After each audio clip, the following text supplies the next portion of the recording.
rest was dragging me down. For a young lad at that age, it was boring. I just had enough of waking up, no opportunities, no money in my pocket. I wanted to run away from everything. I was working at my uncle's scrapyard. I was just really depressed. I wanted to, just get away from it all, really. I wanted a challenge. I wanted some adventure. I wanted to go and see a bit of the world. I poured about 10 years before I got arrested. This whole story began in the nightclub. This nightclub, I've been there loads of times. And we've seen another friend who we've not seen for a long time in there. Something stuck out about this guy. He just caught my eye. I looked at him and I think, well, he looks like something special. He looked like he'd been away. He looked healthy in his skin and he looked well off. Good clothes, good shoes, good jewellery. He had a lot of money. He said he'd just come back from a hot country. He told us Venezuela, every young lad's dream. Nice girls, beaches, palm trees. Jamie says if you want some of what I've got, there's the guy over there. I can put you onto him if you want.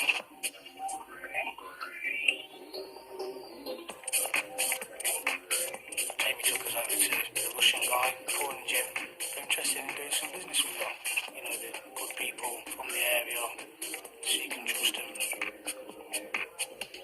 The Russian guy said, have you ever been abroad? And I'd never been abroad before in my life. And he said, would you get a package for? And I said, what's that then? And he says, well, it's drugs, but I need you to be honest with me and say you can do it for me. I have trust in you. And we said, well, what's in it for us? He said, I'll pay for the ticket, Venezuela, give you a 4-star hotel and money while you're on holiday. You'll meet someone, they'll give you drugs, everyone will be paid off at the airport, so no one will be stopping anybody. He said, I'll give you $8,000 each. I said, well, hasn't anyone got caught? He says to me, no, we've got gateways, we can get through. We know what we're doing, it's an organisation. He said everything's paid off, there's no way you can get caught.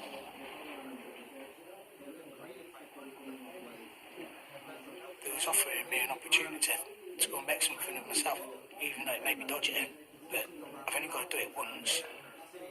That's what we were saying, we'd only do it the one time. Just the one hit, get the money in. That'd be it, the start of life really for us. I felt like I was risking nothing. I'd got nothing. I seen that as a head start in life. That extra money could have made things better for my family. I can do this. That's what I thought. I can get away with this. We was gullible children, as far as I'm concerned. Gullible kids. This guy wanted to do it quick. He wanted to get this moving as quick as possible. Within a week, everything was sorted. In the morning, there's a knock at the door. It's Jamie. Get your bags, lads, come on, we've got to go airport. And we knew at that time, that's it. We looked at each other as much as say, we've got to do it now.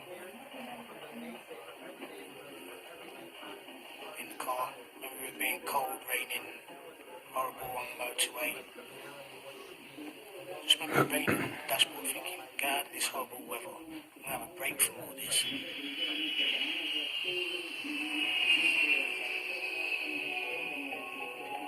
was like on the start of a holiday. We were going to go and enjoy ourselves. And I just remember looking up at the sky, being in the clouds. You see the sunlight beaming in through the window. It was beautiful. It was a crazy view. As we touched down, my heart's just gone like, whoa, I'm in a different country now.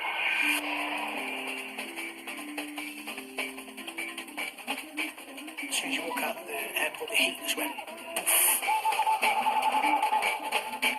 I couldn't breathe because it was a change of climate and I wasn't ready for it.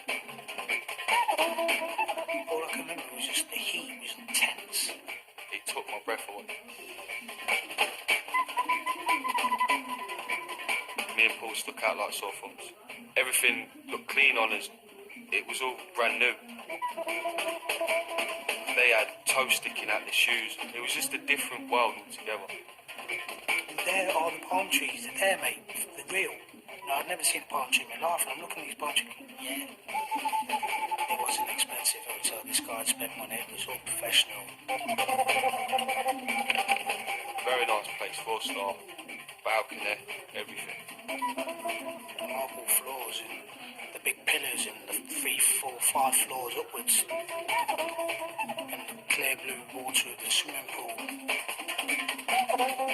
We felt comfortable with it because we thought this man's put good money into this. It's not a backstreet thing. It's still looking positive. I felt free. I felt this is my life starting and this is what I make of it. That's the first sense of freedom I ever got.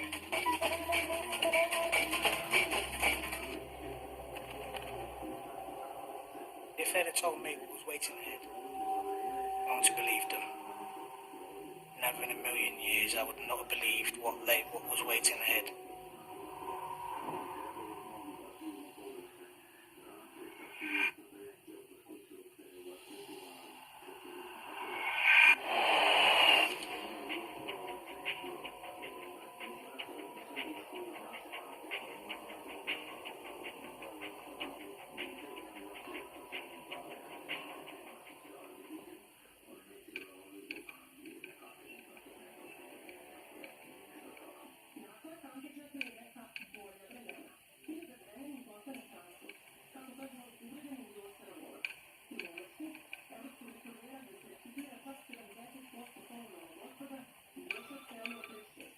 First contact we got was the second day of being at the hotel. We got the phone call that he was outside the hotel. Paul was scared like I was. We knew we had to go ahead with it. It was full steam ahead from now.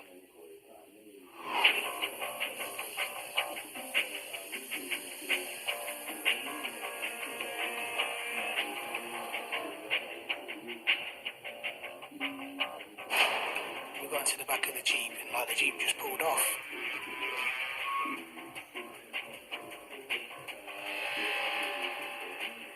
What you can just see is these dark figures in the back of this van and these guns. I'd never seen someone carrying a gun before.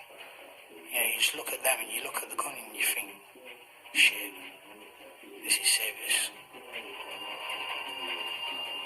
This guy's lifting my arm up and I'm thinking, what's he doing? And he's trying to measure my inside measurement there.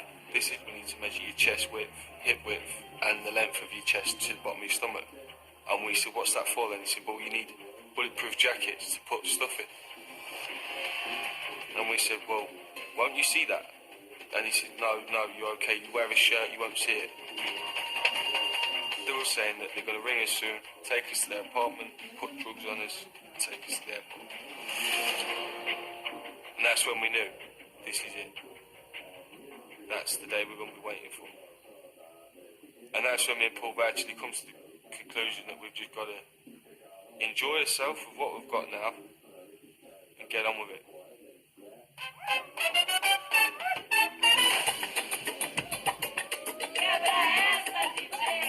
Because they gave us a lot of spending money. It was $2,000 they gave us. We was just always doing something.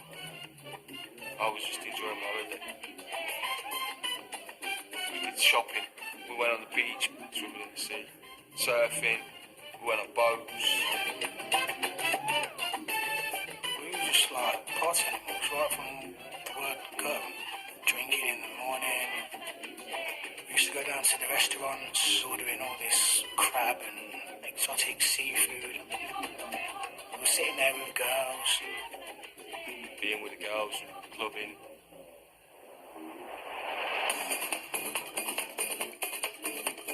It wasn't like a load of young lads spilling beer all over each other and things like that. The women stood there with champagne glasses and nice sparkly dresses. It was a different scene altogether. Wherever we went, we was whistled at and shouted at and loved by everyone. Everyone was like we were film stars. We often thought about getting out of the deal, but we weren't brave enough to do that. We knew we couldn't just get out of it without anyone having to pay for what we'd already started.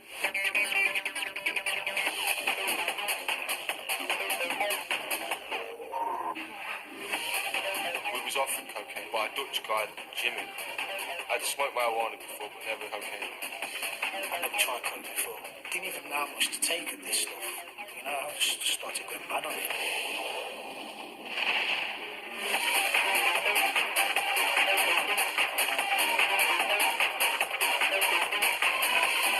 And just cutting it off and making more lines and more lines. And I just must have just took too much. My heart, I can feel it racing. The next thing was just going black. He started having a seizure where his heart was pumping really fast. He couldn't breathe, and he was sweating and going white. And I was slapping him, trying to wake him up. And I could see again, and I get blurred vision. Splashing water. Come on, Paul, what's up? I could feel my chest tightening. And I started panicking. I thought I was going to die.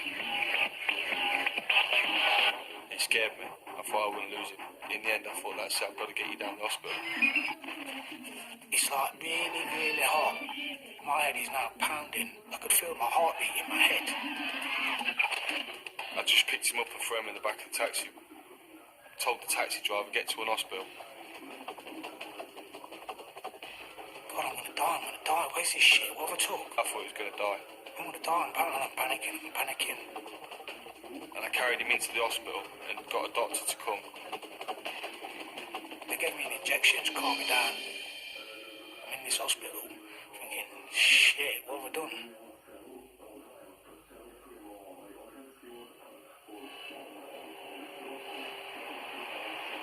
We slowed the holiday right down after that attack. Just made me think, no, I don't want to be doing this, because it's nearly killed my friend. I never thought that if I brought this drug into the country that I could be killing people or that I could be causing any damage to any families or anything.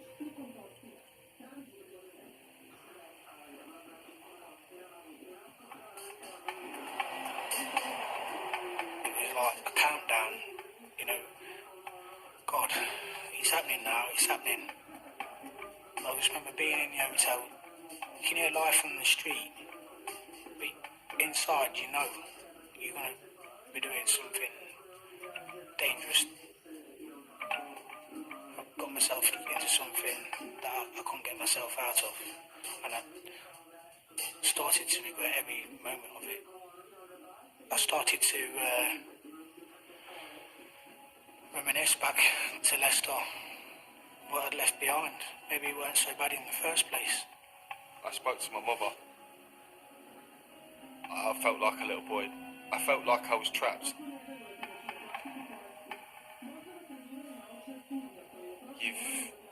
You've done it all yourself, so you've got to carry on with it all yourself. You've got to see it through yourself. No one's going to help you here. You've got to do it.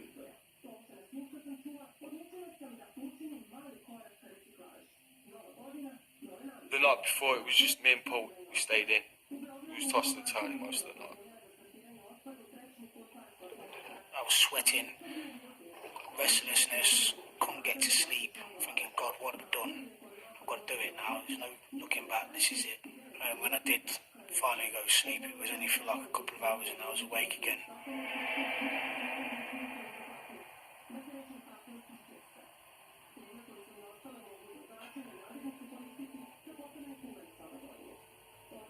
We were told to meet him outside. We booked out the hotel. And yeah, there they were.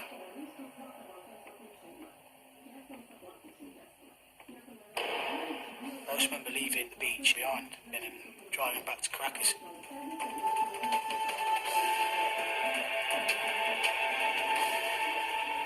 was like hectic everywhere.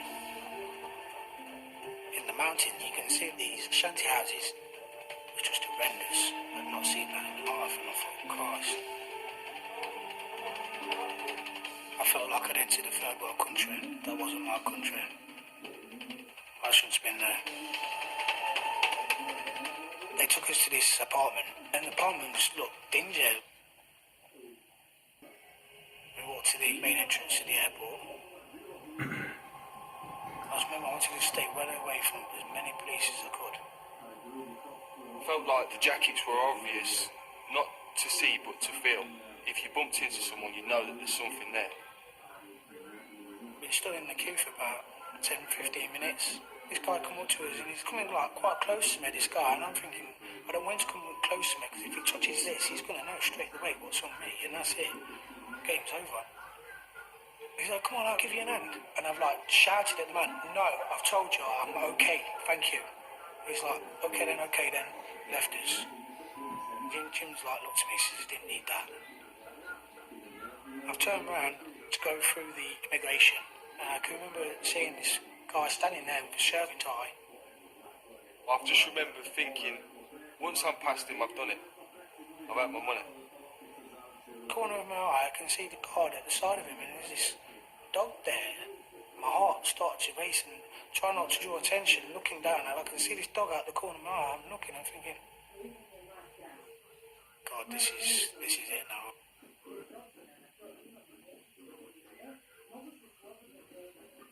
The Lord had reassured me that the airport's paid off. You'll be alright, don't worry. Now I'm going to see for myself. Have they paid it off or haven't they? The dog's just like, not even interested in me. I'm thinking, why can't he sniff this on me? This is when I was convinced, yeah, these people have been paid off. Bloke speaking to like he knew me. Literally speaking to me, you're alright, my friend. Oh, yeah, no problem. I'm like, that's piece of piss, that was easy. I just walked straight through.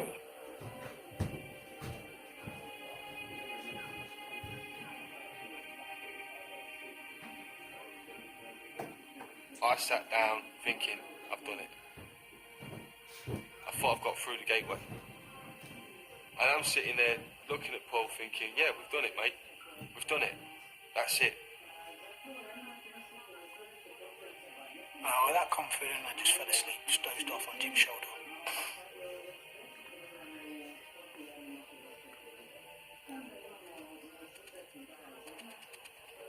I just sat there waiting. And you don't want to be sitting there waiting. You just want to get on your plane and get it over and done with. And that's when paranoia kicks in. We're just sitting there normal and everyone's looking at me and Paul.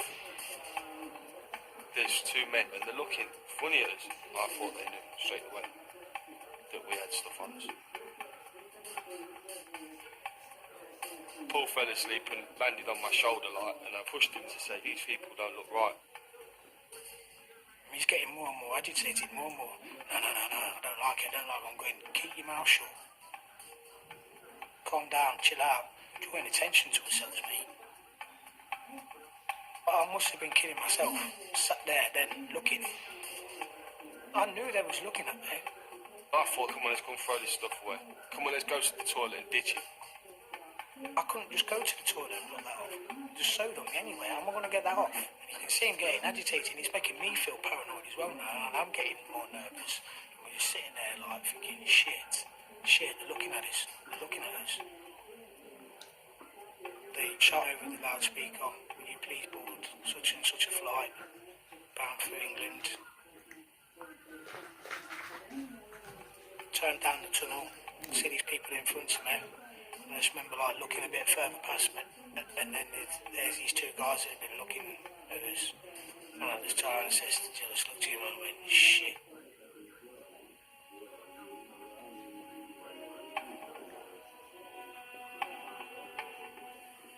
The tunnel just seemed like it getting longer and longer.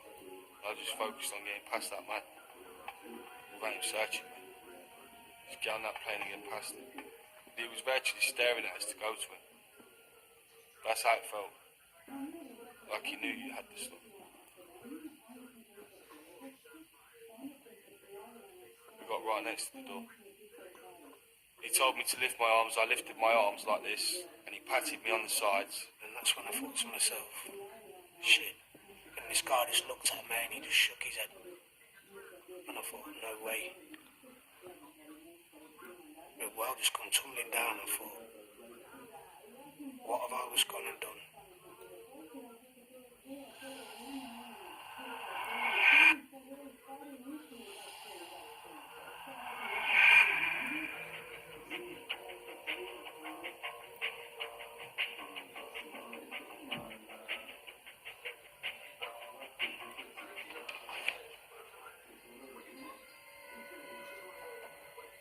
took me and Jim to this really small room. They were being loud and threatening. It was quite scary to not know what they're saying. You just didn't know what was going on. That's when it started to sink in.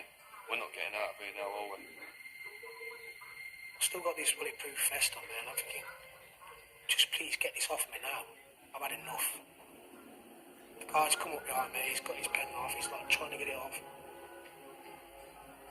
And I just remember just taking this jacket off, and I just remember hearing the foot as this jacket hit the table. That's when I knew there was a lot of cocaine in there. As they pulled them apart, I was scared. I was like, what have I done?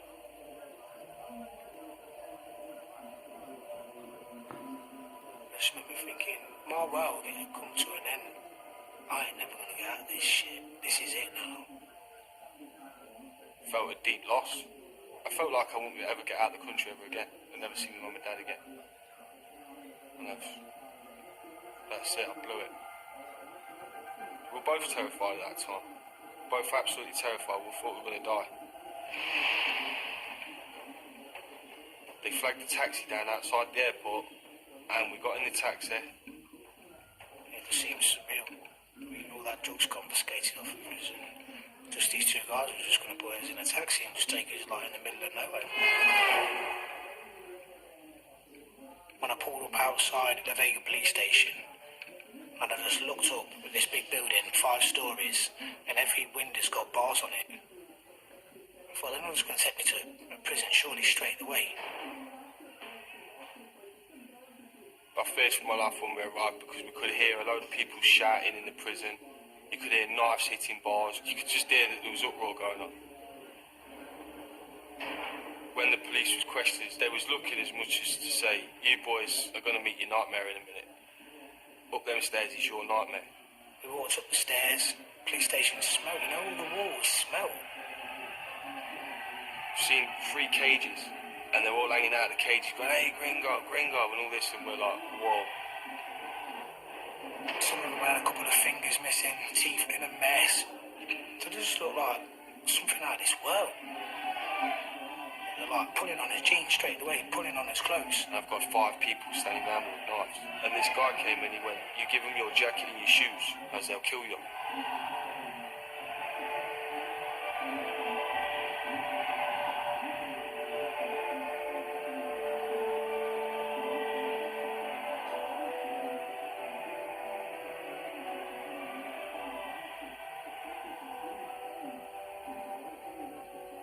I just wanted to burst out crying, but I couldn't cry. I didn't want them to see me cry. I thought if I let them see me cry, that's it from day one. Know that I've got to put a face on now.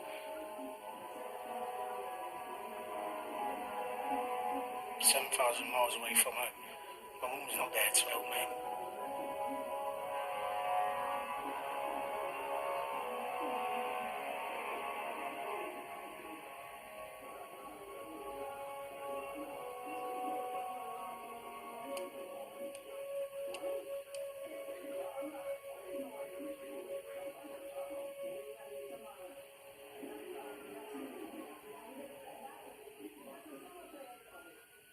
The guards came to us, and it was the first bit of light we'd seen for 4 days.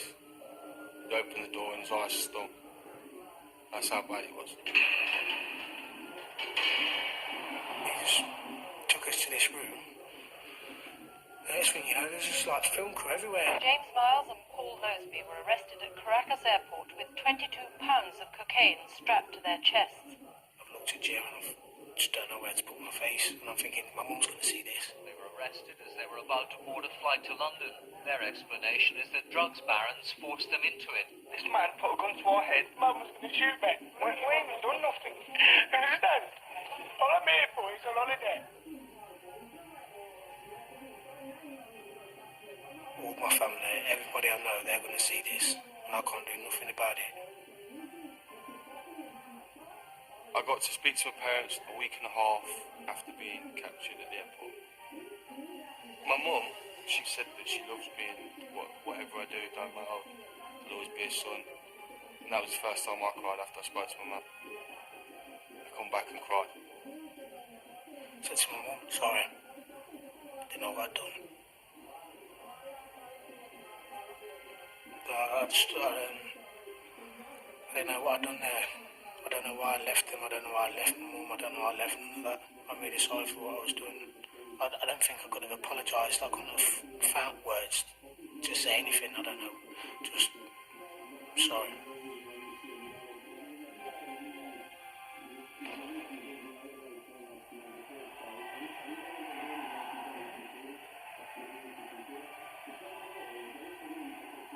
There's an atmosphere in the place, and you can cut that atmosphere with a knife. You look at their eyes, they've got no sense of nothing behind them. I heard someone getting raped. Somebody getting raped, knowing that you can't do nothing for him, and he can't do nothing for himself. I don't know, because he's probably got a gun in the back of his head or in his mouth. That was the worst. For me and Paul. Because we could hear it, but we couldn't do anything about it. That was bad. You're at your wit's end.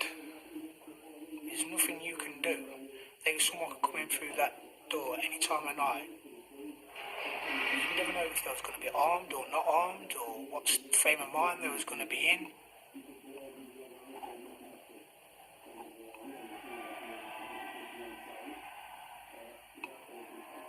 Today, in a dramatic and astonishing turn of events, James Paul was sentenced to 4 years for possession of drugs, but not trafficking. After being in La Vega for a year and a half, I knew we wasn't getting out, and I knew that no one could do anything, not even lawyers. Our money wasn't doing anything. We were stuck.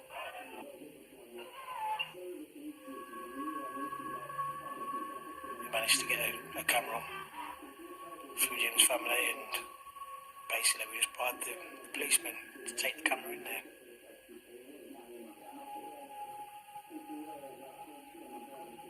I see that person in that video needs help. To look at myself like that and see myself in that state, that's not me.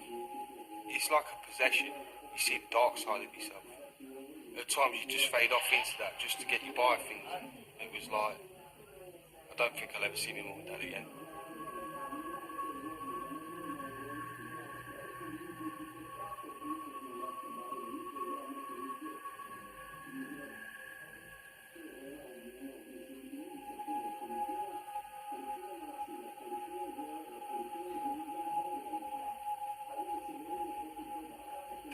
The English government thought it was protecting us, but me and Paul knew we was more at danger there than we were at maximum security prison. I've been warned about it that many times. Oh, you don't want to go to the prisons. They kill each other, and you can buy grenades in there, and you can get guns, and you don't know whether to believe it when you're in the police station. But yet, I felt like I was rotting away in there. I'd just rather go down fighting and in danger than just like rotting away in this little place.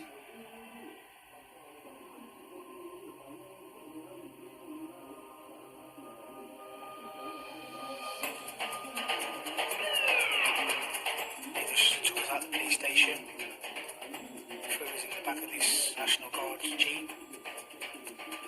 You can just see like a perimeter, fences, guards standing in these turrets. You think, God, it's like something you've seen off a film. The guards are there to guard the perimeter. The prisoners themselves run the prison. Walking in there, seeing them people disfigured, limbs missing, and after that seeing all the guns and all the grenades that went with it. It was 10 times worse than any hell. I've seen somebody that's been in the police station with me. He said, remember what it was like in the police station? And I said, yeah. I said, well, get out of your head. It's because it ain't like it here, mate. I says, yeah, you fight for your life. And if you ain't willing to fight for your life, then you ain't leaving it. This is hell.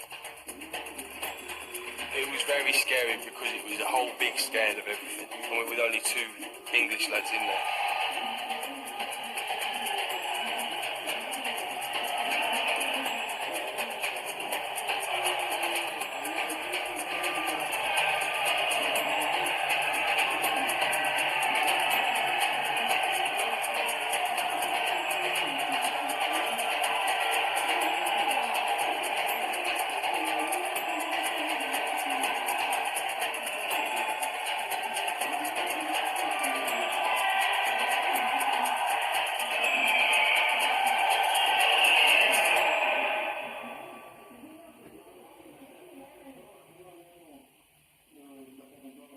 It was the first week of his being there.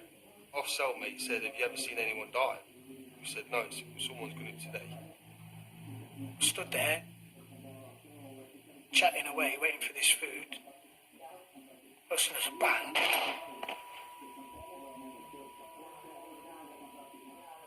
Like a ringing in my ear. And I just turned around and just looked at this guy, and he's just like, guy on the floor. He's been shot in the head and all his brains hanging out. There's blood everywhere. And me and Paul just, what the... Couldn't believe it.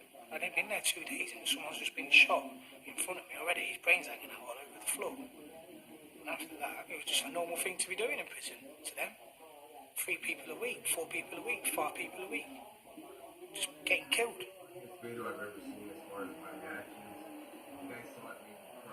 It's all about power, possession. Who's got the most drugs? Who's got the most armour? Who's got the most bullets? Who's got the most grenades? Life doesn't mean nothing. It means £1 at the bullet cost. And the man who's got the guts to pull the trigger. You feel like you're ducking and diving for your life every day.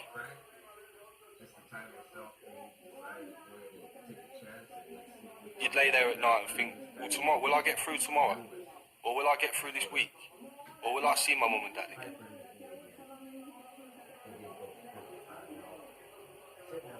You're now living their society, their world, their rules and their laws where there is no morals. Morals don't exist. You just get to the stage where you just become one of them. You just live like them, you live with them, you do everything that they do. Just to survive.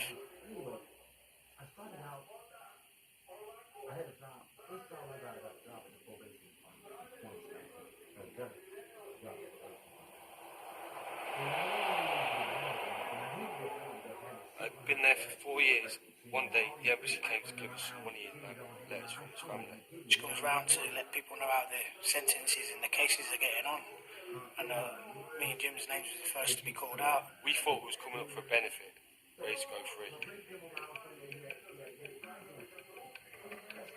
Jackie from the embassy, she was there, and she said, the prosecutor, she's not happy with your appeal.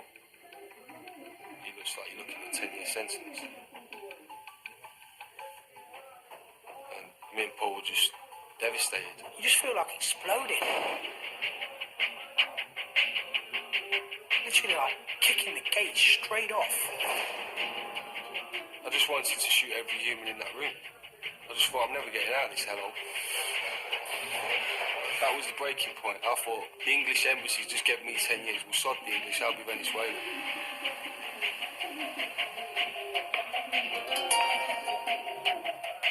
Might as well say I'm Venezuelan now. And I'll act like a Venezuelan. I live like a Venezuelan.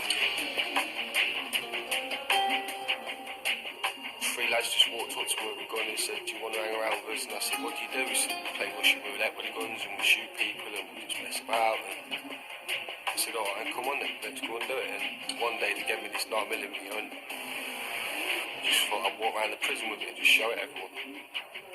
Show everyone that I've got a gun and that I want to use it. That's the life I want to live.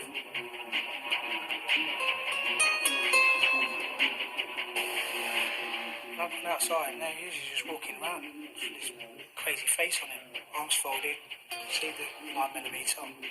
He's just walking round and round and round and round and round. I walked up to him and put my arm and says, "Cocky, what's the matter?" He said, "See, he wants to cry, but he can't. What's the matter? I'm going to show you." "You're going to show him, kid? I'm going to show him you ain't messing around with me. I've had enough now. And if anybody's going to come and try and mess with them, I'm going to show them they're going to get it."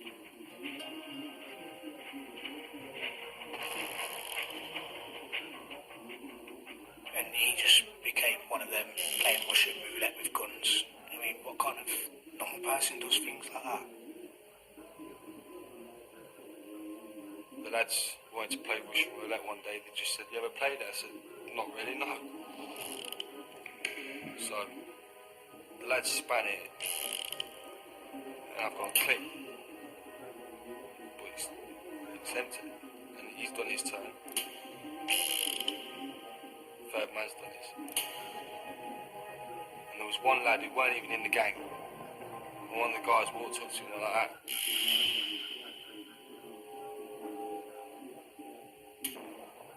And he was lucky it didn't go off. But the guy was like, whoa.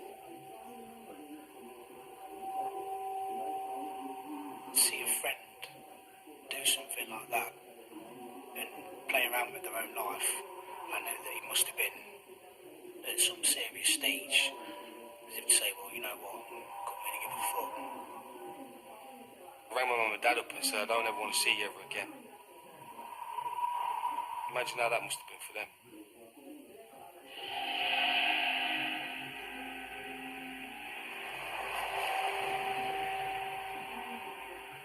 No self-esteem. Gone. No more need to go on in life. Wanted to end it. What are you doing? What am I going to do if you're not here with me? What am I going to do if you go away? I just wanted to see my mum and dad and my family so bad that I wasn't going to be willing to be taking my own life. I would have done anything in my means to get back home to see my family and friends. Anything.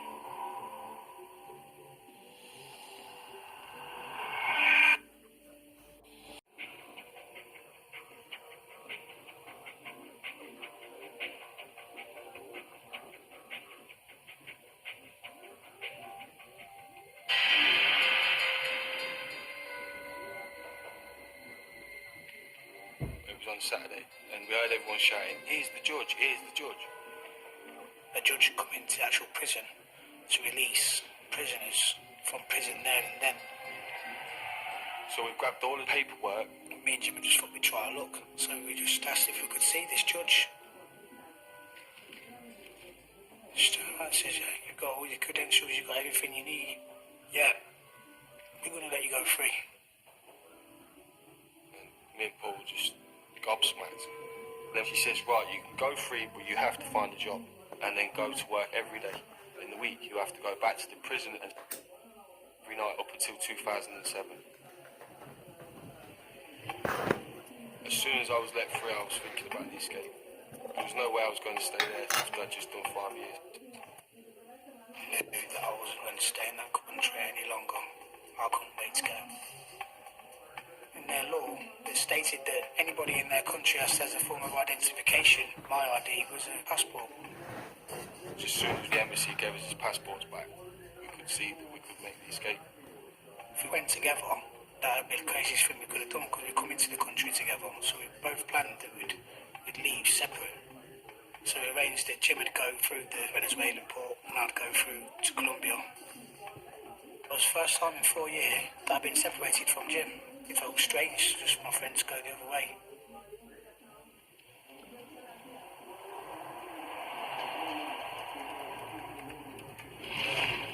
I got no money or nothing. I got a load of clothes off of a friend. I took the clothes and I sold them all. That's what I got my bus fare to Colombia with. Got on the coach to Colombia. That's it now, I'm leaving Venezuela for good. I ain't coming back. I decided to go on the run for a week until my father came. He was going to give me money to buy a ticket so I could get out of the country. His flight got cancelled and he came the week after, so I had to stay on the run for another week until my father came. I stayed right underneath the police station because they don't look where it's obvious. They were looking for me and they couldn't find me. When I got to the Colombian border, I should have gone through the immigration, but I didn't want to bring any attention to myself.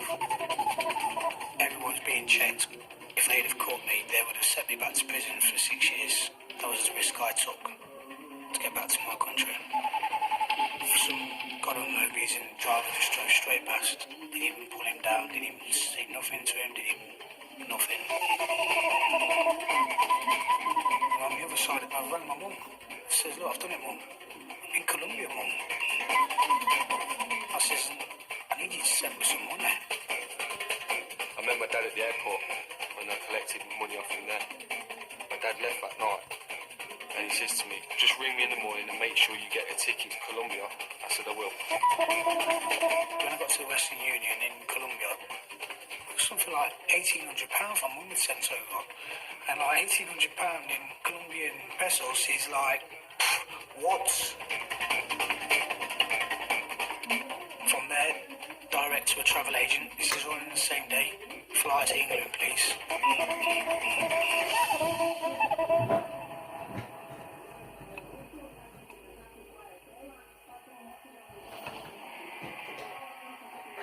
Off I went to the airport, and that was more terrifying than when I sat there with the drugs. If I'd have been spotted by a policeman at the airport, I think I would have tried to kill the policeman at the time, or him kill me. Because there's no way I would have gone back to prison.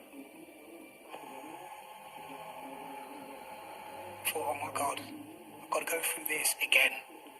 And it's like, this airport is like 5 times as big, and like, it's Colombia, it's Bogota. Their immigration has got to be tight. Put some more courage up.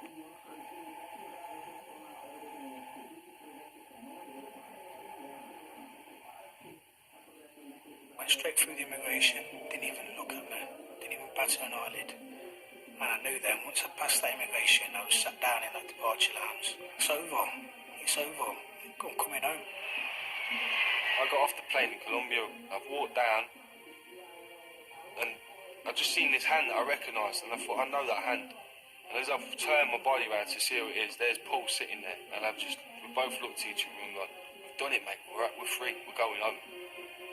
And we just hugged each other and said, yeah, we're going home. That's it. It's all over. And there it was my light at the end of the tunnel. That plane waited for me to stand on it and go home. Yeah, my nightmare is just finished. I'm going home to my mum.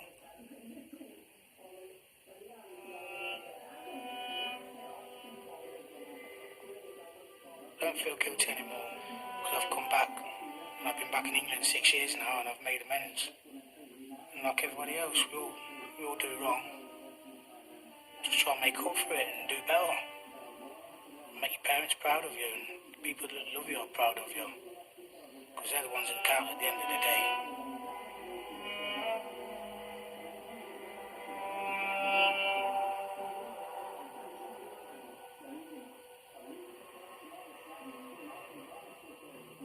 Me now, focus on my son and just give him the best in life. That's my future. I want to be a person that's there for his son, works for his son, secures his son. Not someone who's not there for his son, or who's in prison, showing his son the wrong signs. I'm just there to get on with my life now. Just move forward. Todo pa'lante. Everything forward.